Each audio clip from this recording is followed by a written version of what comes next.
গুনে সব খাই আছে করি করি থেকে বার করছি আটা, যে আটা দিয়ে আমরা এখন বানাচ্ছি তলি। আর আবার তলি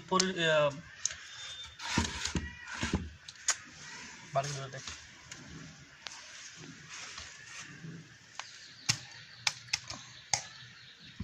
করি ভিতর যে গুনে খাই এলা না আটাটা এক সালা মতন আছে না ফেলাইয়া আমরা এটা কাজে লাগাইতেছি।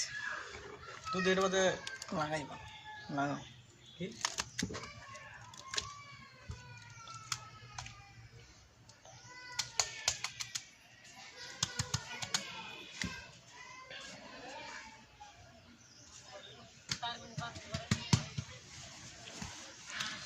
আমরা একটা কাঁচা প্রস্তুত করতেছি, যেটা ন্যাচারাল, কোনো ইয়ে নেই, প্লাস্টিক না।